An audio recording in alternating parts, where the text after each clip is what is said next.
Okay, so we would be talking about end-to-end LLMOps with Kubeflow.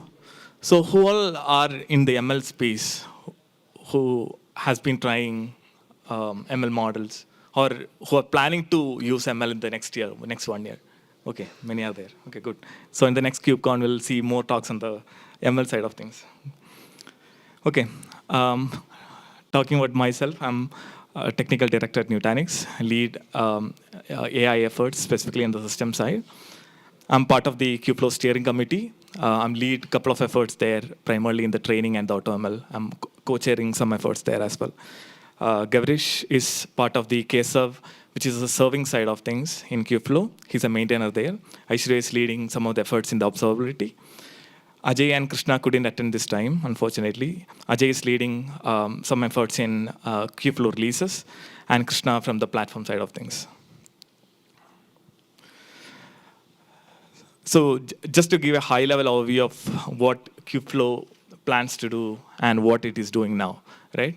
The idea is to make machine learning on Kubernetes specifically easy, portable, and scalable.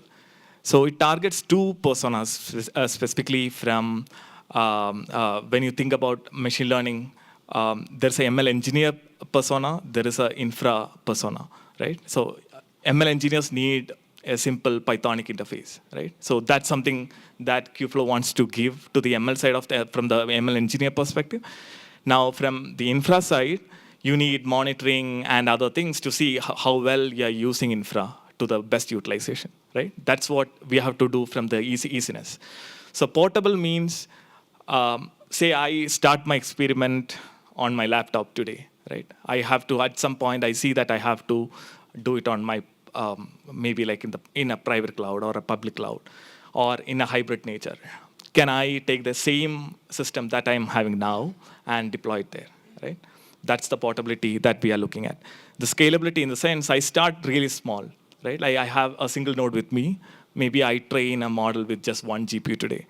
How do I make it to a larger scale with very minimal changes? And that's one other goal that Kubeflow is looking at. On a very high level, if you look at the ML model lifecycle, an ML engineer comes in and starts experimenting with a model. Like primarily, it will be a Jupyter notebook interface, right? That he's familiar with. So he does some experiments, develops a very basic model prototype. Maybe like during his prototyping, he would have actually used some hyperparameters. So hyperparameters refers to parameters that are fixed during training, right? So there are different ways of model optimization. Hyperparameter optimization is just one of that, right? Say if you're using neural nets, you can use NAS, for example, neural architecture search. So there are different model optimization techniques. So that would be the second phase where you do some kind of model tuning on the prototype that you have created.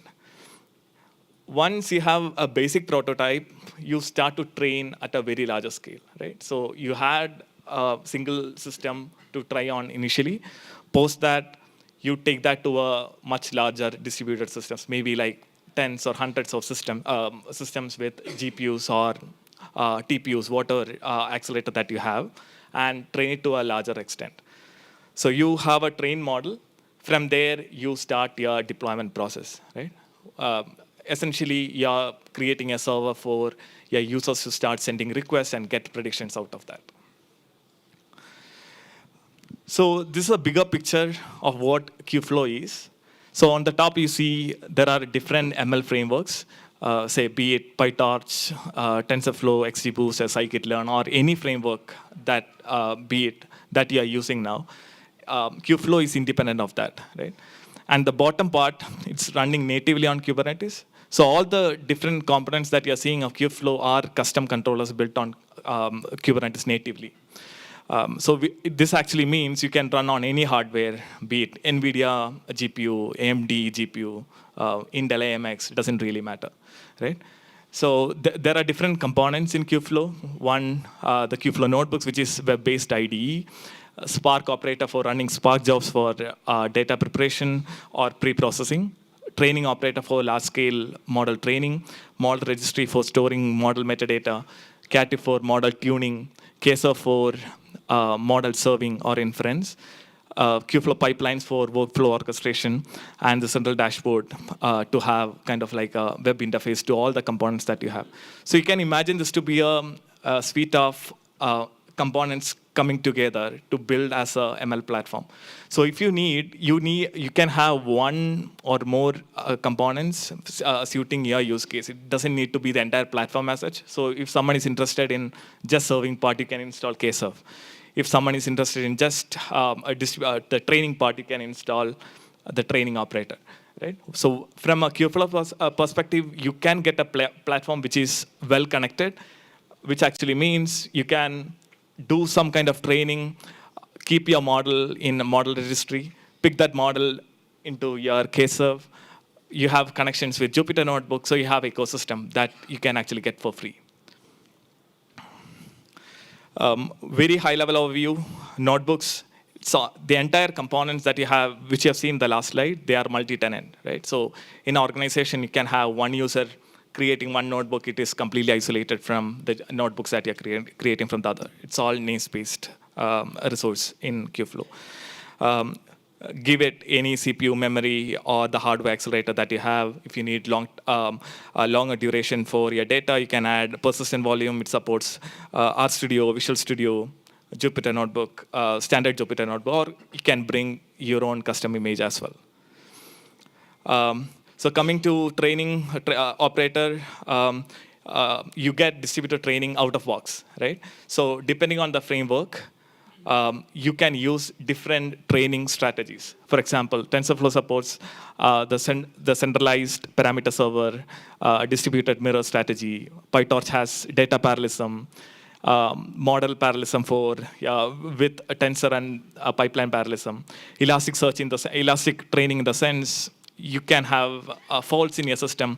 Node can go down, but again, training can still continue, right, in a realistic scenario. MPI, XGBoost, be it any framework, you can support that.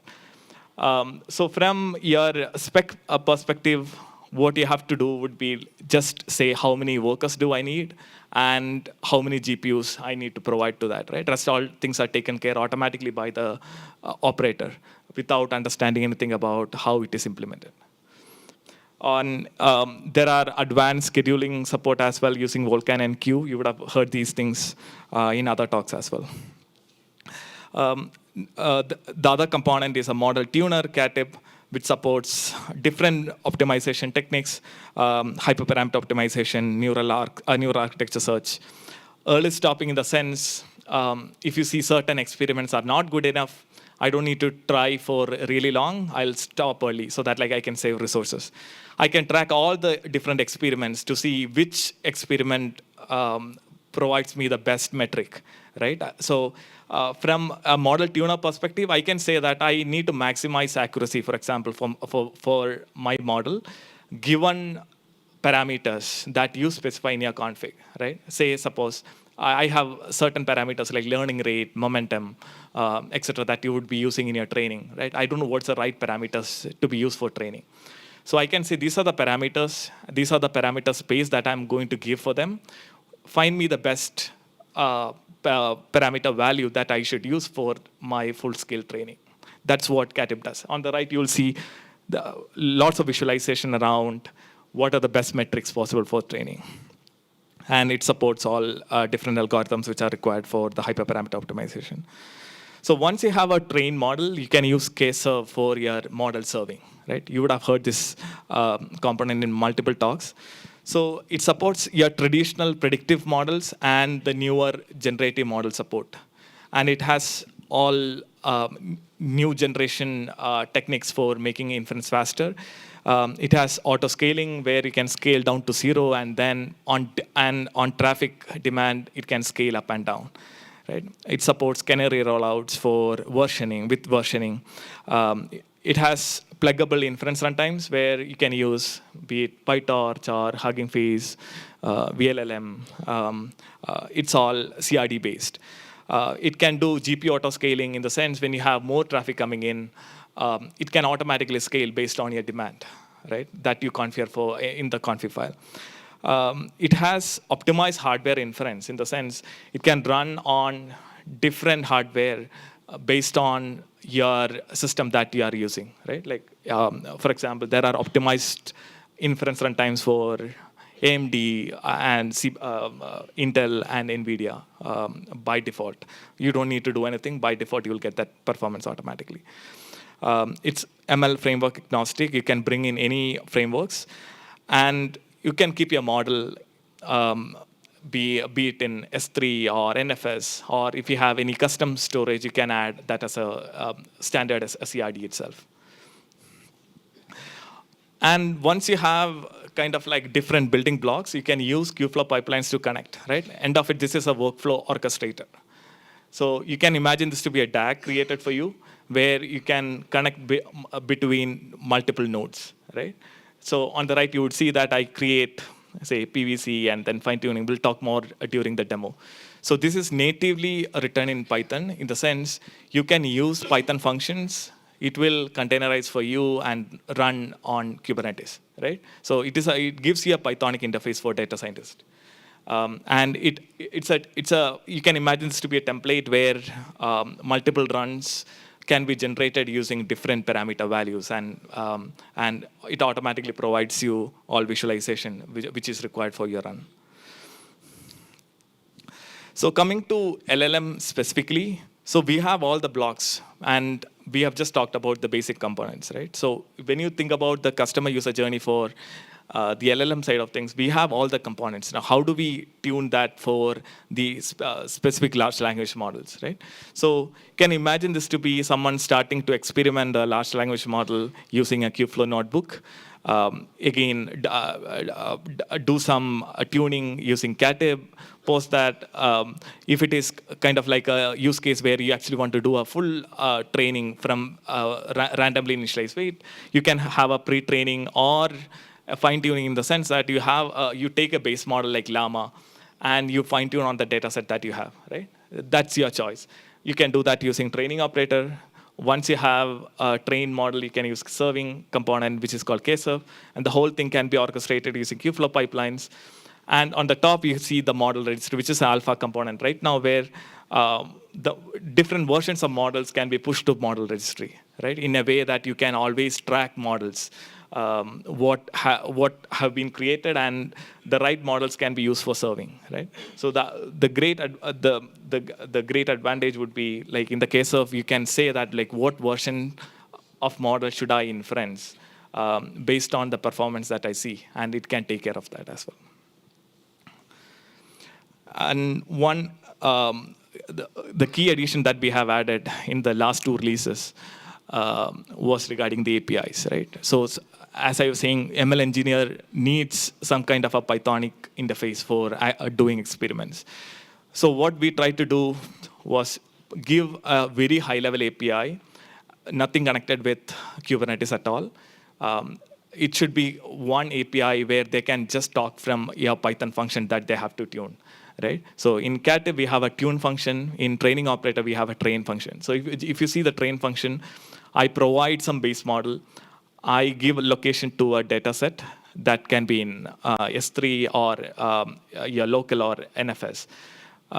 Provide how many GPUs you have and output directory where your trained model should lie, right?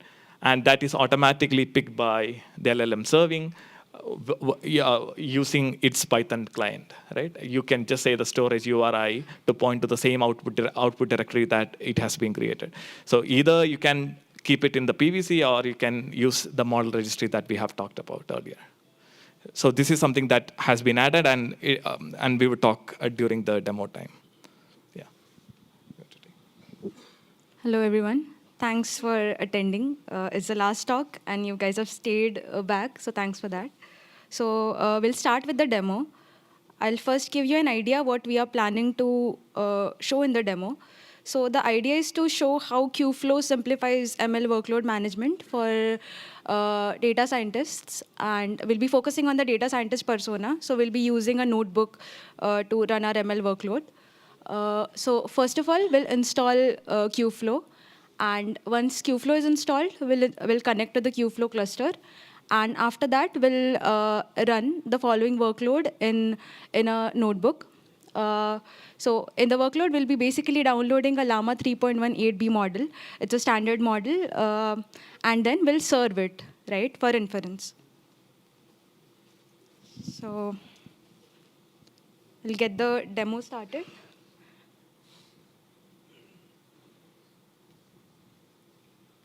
Okay.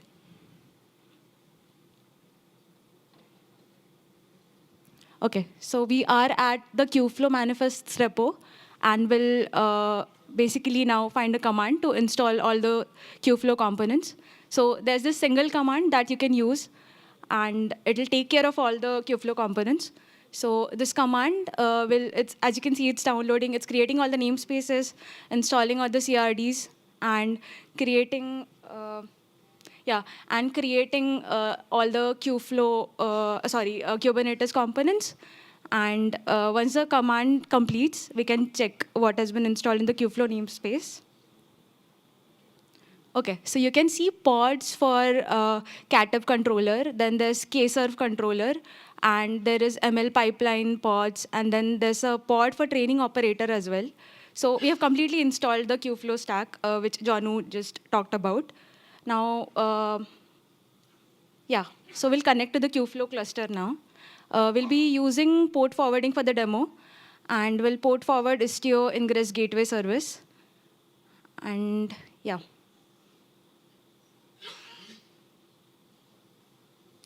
So now that we have port forwarded, we can access the Kubeflow UI from our local.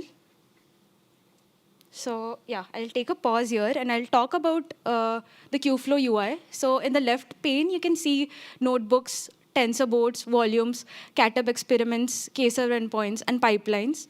So this is basically the dashboard for managing all the Kubeflow components that you deploy. So in the interest of the demo, I'll head straight to the notebooks. Yeah, so we'll connect to this notebook. So the idea is to deploy a Kubeflow pipeline that will download and serve the Llama model. So we'll install the Kubeflow packages on our notebook first. Okay. So once the packages are installed, you can see. Also, can you see? I mean, I can narrate for you. You can zoom in. Oh, thanks. So there are two components. This is the first, and this is the second. So these are basically Kubeflow pipeline components. These are the building blocks for Kubeflow pipelines. So these are essentially this piece of code will be deployed on a container, and we can configure the base image for the container. For example, here we have used a Kubeflow, I've used a base image, and we can also specify what packages we want to install, right? So for example, in the second component, we are installing Okay. In the second component, we are installing kserv and Kubernetes client. Okay. So the first component basically downloads a model from Hugging Face, and it stores it on a PVC. So we are downloading Llama 3.18b and storing it at this path. We're also downloading tokenizer from Hugging Face and saving at the same path. So this is a kserv requirement. So the second component is meant for serving the model that we have downloaded. And after installing all the packages that we need, we'll create an inference server, and we'll serve the model that we downloaded earlier. So so we have provided the same location. Okay, so now let's take a look at how the serving pipeline initialization looks like. So we'll declare all the components that we have. So we have a download component, we have a serving component, and there's a component for creating PVC. So also we'll establish relationships among all these components. For example, we want the downloading task to take place after provisioning the storage, after creating PVC. So yeah, we are mounting the PVC as well to the downloading task. So let's run the pipeline now. So we'll go back to the Kubeflow UI, right? And you can see a DAG, a graph created here for all the components. And the PVC is already created. We'll check the logs for download model. Yeah, so the model is getting downloaded. So once the model is downloaded, we'll wait for the serving to get deployed. So, okay. So the inference server is also ready. So now we can, we are ready to go for inference. So I have port forwarded the predictor pod. And now we are planning to send an inference request to the model that we have just deployed. And we'll ask it a generic question. We'll ask it, what is Kubernetes, okay?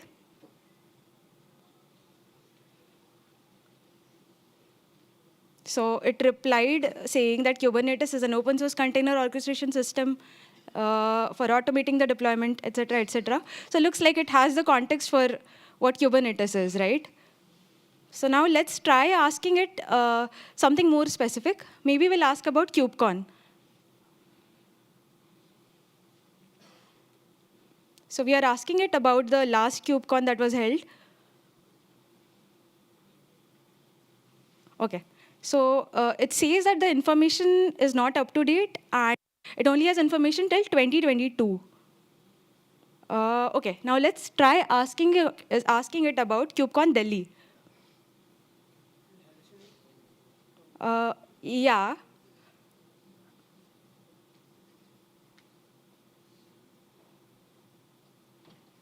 OK. So it right away says that it does not have information on KubeCon plus Cloud Native Con to be held in Delhi. And then it will give a generic answer to our question. So this is where fine-tuning comes into picture. So we are now going to feed the context of KubeCon plus Cloud Native Con Delhi. And I'll hand over the demo to Gavrish. Welcome, everyone. So you could see that the standard models which are deployed here, they have some limitations. The first thing is they don't have a lot of domain knowledge. And second thing is how, it starts, even if it does not know about it, it starts blabbering some things about it. So that's when, if I want some domain knowledge to be put into the model, I need to do a process called fine-tuning. So in easy words, it's like getting a already existing trained model, telling it that please learn more steps, which is very domain specific to my use case. And now after it's been fine-tuned, learned all these steps, let's figure out how much it can provide results for. So in the previous step, we learned how to install and serve. In this step, we will learn on what we should do to fine-tune the model. So the first step is we take a pre-trained model and then fine-tune it with an instruction dataset. So for this particular use case, which is the KubeCon Delhi use case, we scraped the data from the website. We added some information that who is the speaker, where is it happening, when is it happening, and what are the keynotes and other stuff. So it's a very small data set. So let's see, and I'm planning to fine-tune it for 2-3 minutes, 1 minute mostly, and with only 3 epochs. And let's see how much data can the model pull in about the domain. So finally, once the model has been fine-tuned, I will go back to the serving platform with this new model. And with the same K-Serve API, I'll deploy it and then inference it to get the results. So for this particular use case, I'll start with a new notebook. The same APIs stand true. But for the fine-tune, I'll be using the Kubeflow train API. So the train API takes in the base model, the data set, and also the training parameters has parameters for the API. So here we're using Llama 3 as a base model. Then we're using the data set which we picked from the website. We're using PEFT with LoRa config as the training approach.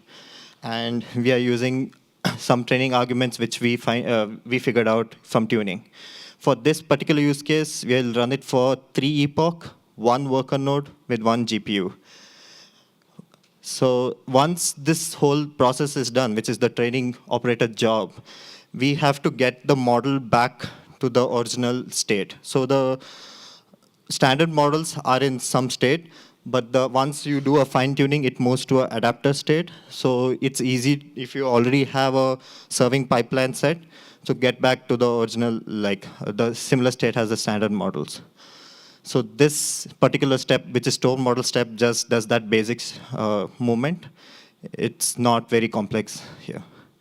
Once I'm able to save it, I'll move it to the serve model step. Here again, the same serving pipeline steps, which from kserve API, I create an inference service with the same storage URI location, and we are ready to go there.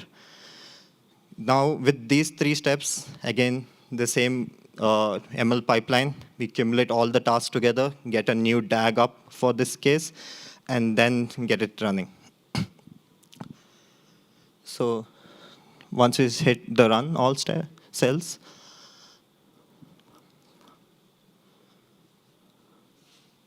yeah. So we'll have 4 nodes here in this DAG. So the first one is the create PVC, the second one is the fine-tune model, then store model, and serve model.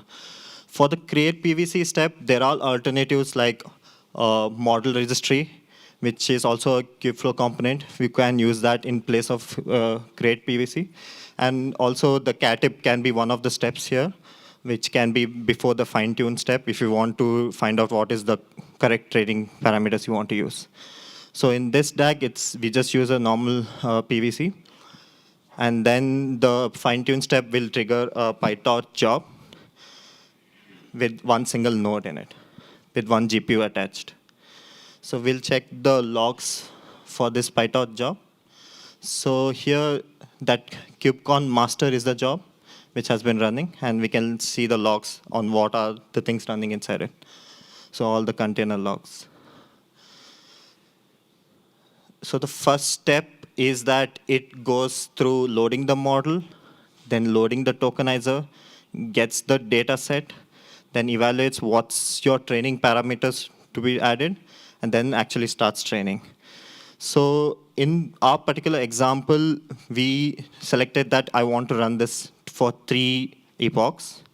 And that's where every step, it logs out what's the information, what's the epoch information. One thing to note here is the loss. So generally speaking, the loss, if you're training something, the loss should be in a downward trend as you train more. And it can be one of the parameters for you to exit. If you have very minimal or acceptable loss, you can use that as an exit parameter. But for this particular case, we are just training it for 1 minute. So we just selected 3 epochs. So once the 3rd epoch is completed, the training job exits. And we'll check the pod status. So the pod status for this KubeCon master is in completed state. So that's when it moves to store model. So in store model step, we just change the state back to the standardized state. And then we send it to the kserve serving model. So kserve serving model takes, using the same kserve serve API, we'll deploy an inference service. And it's the predictor pod, which has just started 2 minutes ago. So this is the pod which has actually been deployed just now for this use case. And then we'll check what's the inference service status. So it's also in a fully ready state. So now using this predictor pod, we'll inference the same old question which we spoke about, which is, can KubeCon India, what is KubeCon India about? So before that, we'll port forward this predictor pod, and we'll hit that question. So we'll see in 1 minute of training on one node, how much details could it capture.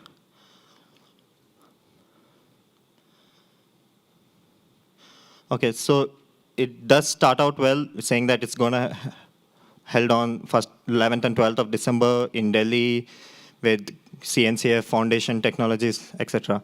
So it's able to get some extra context with just a single minute of training and just one GPU node.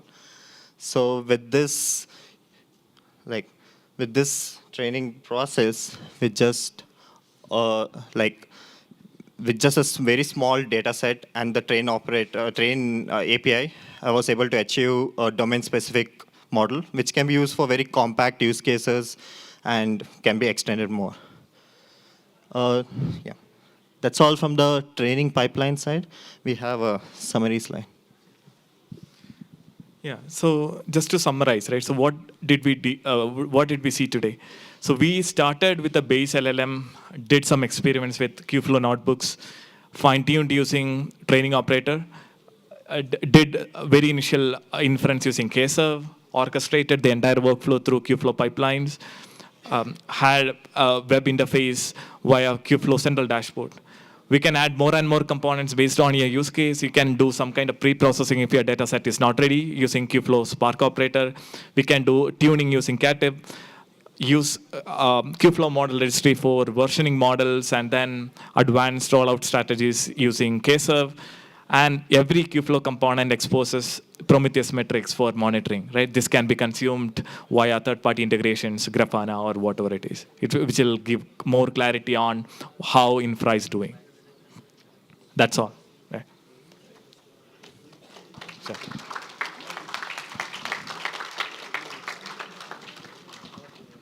Sure.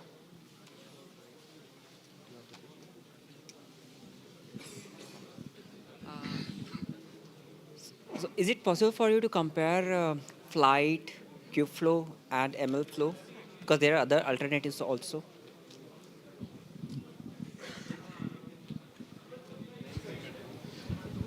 The comparison is actually difficult. It is not that straightforward, but still, from Kubeflow perspective, I would say the biggest advantage would be actually on the interfaces, right? How easy it would be for a ML engineer to deploy models, and from an infra guy to actually do that monitoring.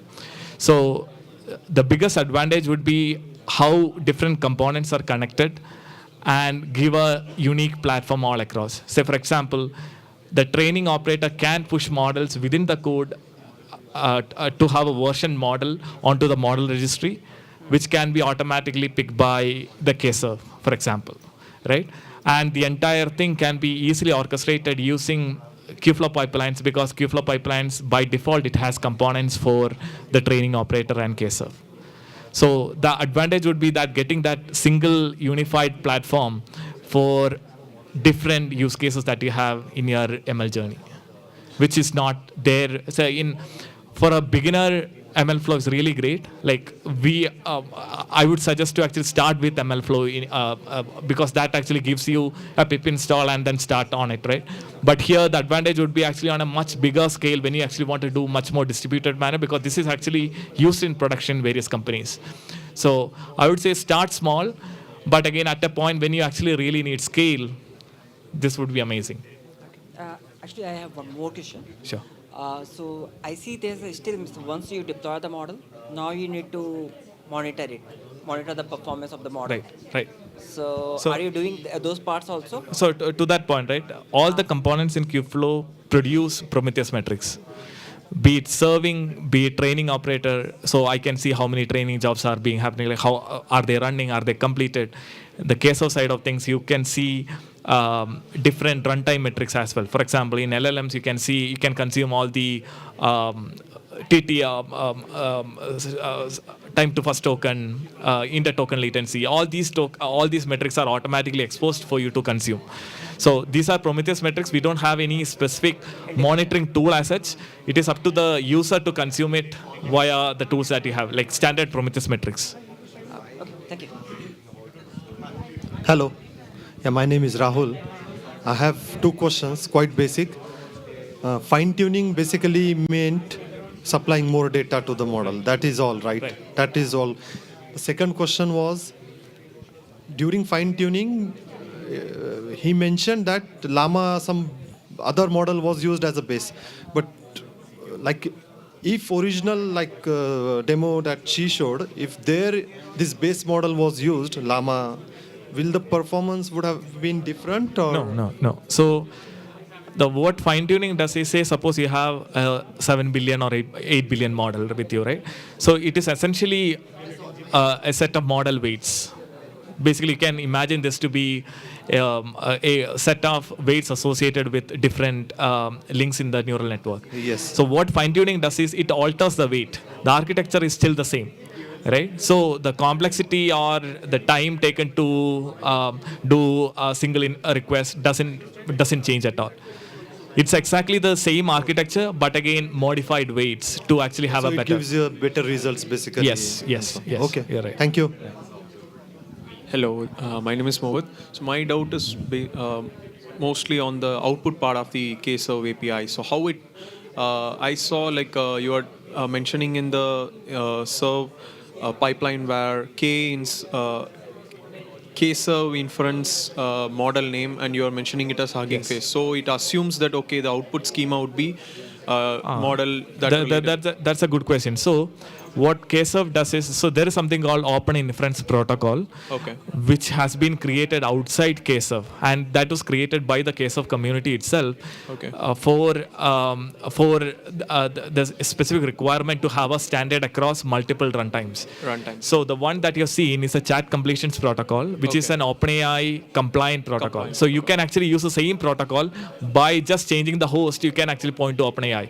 By changing the host to your service, you can actually use your on-prem or your specific deployment. So that's the beauty of it, right? Because the standard protocol that we have created, and on the chat completions, we have basically used the OpenAI part directly. Yeah. But again, for the other traditional models, there's a standard which we have created. Yeah, the YOLO, the detections and all the Yes. follow There's a sequence. standard protocol which we have created. Yes. Okay. Yeah, thank you. Does Kubeflow support auto scaling? Meaning, will it scale up? Yes. As the demand goes up. Correct. So for KServe, it actually works on there are multiple auto scaling strategies. The most common or widely used is the demand-based auto scaling. So I can say that my service will actually take a single replica can actually take 10 requests at a time, right? So 10 requests per second. More than that, you scale up. You scale up to a point where you can configure max replicas, right? It can go till that particular point. Or it can be a custom metric where it might be on the GPU utilization, right? When my GPU utilization goes beyond 50%, automatically scale up. When I'm not seeing traffic, scale down, right? And you can say that minimum can be 0, for example, then all the replicas will be deleted, which actually means you free up the entire GPUs, right? So it can be a demand-based, and that's the most commonly used strategy in KServe. And can a single Kubeflow installation support multi-tenant training as well as inference? Correct. It is there by default. Yeah, it is controlled using a component called profiles. So each user is mapped onto a single namespace. So that is there by default when you install it. Oh, thank you.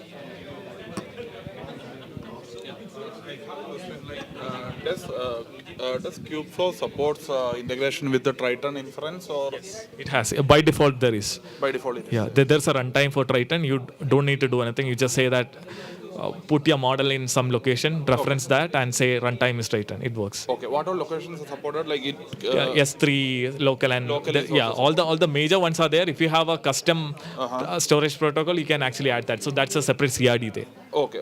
And unloading, loading again, everything is already supported. It's all taken care automatically for you.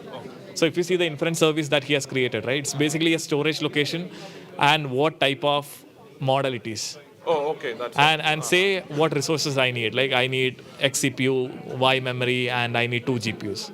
Rest all things are automatically mapped. And the inference grouping is also supported, right? In the sense? The GPU mapping for the. Yeah. So that's all taken care automatically. So that's in the demo, it is like one GPU, single node, one GPU, right? Like say, for example, if you are saying I need 2 replica, you can imagine this to be there are 2 different pods loading exact same model and load balancing between each other.